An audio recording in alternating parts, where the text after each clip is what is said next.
Whatever may be said in praise of poverty, the fact remains that it is not possible to live a really complete or successful life unless one is rich. No man can rise to his greatest possible height in talent or soul development unless he has plenty of money, for to unfold the soul and to develop talent he must have many things to use, and he cannot have these things unless he has money to buy them with. A man develops in mind, soul, and body by making use of things, and society is so organized that man must have money in order to become the possessor of things. Therefore, the basis of all advancement for man must be the science of getting rich.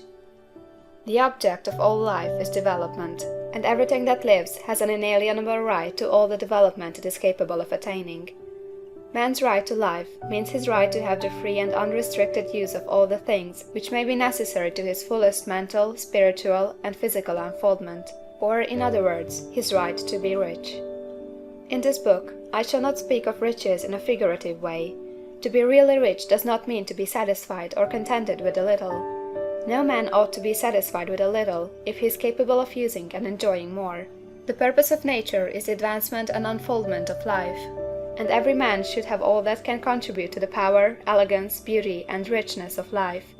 To be content with less is sinful. The man who owns all he wants for the living of all the life he is capable of living is rich, and no man who has not plenty of money can have all he wants. Life has advanced so far, and become so complex, that even the most ordinary man or woman requires a great amount of wealth in order to live in a manner that even approaches completeness. Every person naturally wants to become all that they are capable of becoming. This desire to realize innate possibilities is inherent in human nature. We cannot help wanting to be all that we can be. Success in life is becoming what you want to be. You can become what you want to be only by making use of things, and you can have the free use of things only as you become rich enough to buy them. To understand the science of getting rich is therefore the most essential of all knowledge.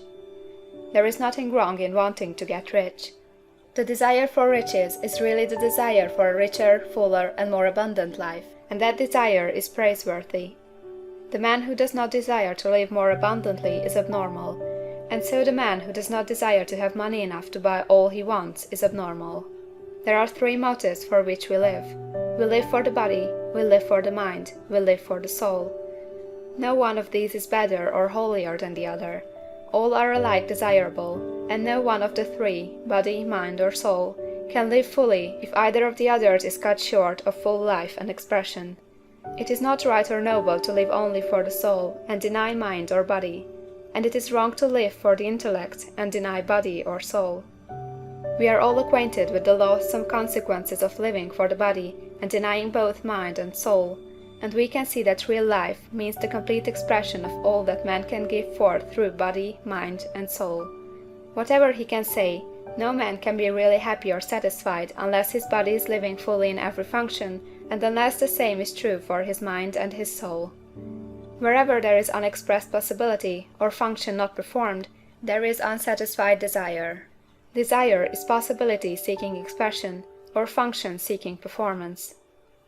Man cannot live fully in body without good food, comfortable clothing, and warm shelter, and without freedom from excessive toil.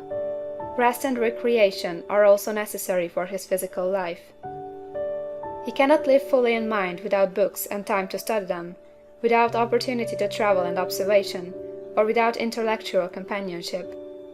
To live fully in mind, he must have intellectual recreations, and must surround himself with all the objects of art and beauty he is capable of using and appreciating. To live fully in soul, man must have love, and love is denied expression by poverty. A man's highest happiness is found in the bestowal of benefits on those he loves. Love finds its most natural and spontaneous expression in giving. The man who has nothing to give cannot fill his place as a husband or father, as a citizen, or as a man. It is in the use of material things that a man finds full life for his body, develops his mind, and unfolds his soul. It is therefore of supreme importance to him that he should be rich. It is perfectly right that you should desire to be rich. If you are a normal man or woman, you cannot help doing so. It is perfectly right that you should give your best attention to the science of getting rich, for it is the noblest and most necessary of all studies. If you neglect this study, you are derelict in your duty to yourself, to God and humanity. For you can render to God and humanity no greater service than to make the most of yourself. There is a science of getting rich, and it is an exact science like algebra or arithmetic. There are certain laws which govern the process of acquiring riches. Once these laws are learned and obeyed by any man, he will get rich with mathematical certainty. The ownership of money and property comes as a result of doing things in a certain way. Those who do things in this certain way, whether on purpose or accidentally, get rich, while those who do not do things in this certain way, no matter how hard they work or how able they are, remain poor. It is a natural law that like causes always produce like effects, and therefore any man or woman who learns to do things in this certain way will infallibly get rich. That the above statement is true is shown by the following facts. Getting rich is not a matter of environment, for if it were, all the people in certain neighborhoods would become wealthy, the people of one city would be all rich, while those of other towns would all be poor, or the inhabitants of one state would roll in wealth, while those of an adjoining state would be in poverty. But everywhere we see rich and poor living side by side, in the same environment, and often engaged in the same vocations. When two men are in the same locality and in the same business, and one gets rich while the other remains poor, it shows that getting rich is not primarily a matter of environment. Some environments may be more favorable than others, but when two men in the same business are in the same neighborhood, and one gets rich while the other fails, it indicates that getting rich is a result of doing things in a certain way. And further, the ability to do things in this certain way is not due solely to the possession of talent, for many people who have great talent remain poor, while others who have very little talent get rich. Studying the people who have got rich, we find that they are an average lot in all respects, having no greater talents or abilities than other men. It is evident that they do not get rich because they possess talents or abilities that other men have not, but because they happen to do things in a certain way. Getting rich is not the result of saving or thrift. Many very penurious people are poor, while free spenders often get rich. Nor is getting rich due to doing things which others fail to do, for two men in the same business often do almost exactly the same things, and one gets rich while the other remains poor or becomes bankrupt. From all these things, we must come to the conclusion that getting rich is the result of doing things in a certain way. If getting rich is the result of doing things in a certain way, and if like causes always produce like effects, then any man or woman who can do things in that way can become rich, and the whole matter is brought within the domain of exact science. The question arises here, whether this certain way may not be so difficult that only a few may follow it.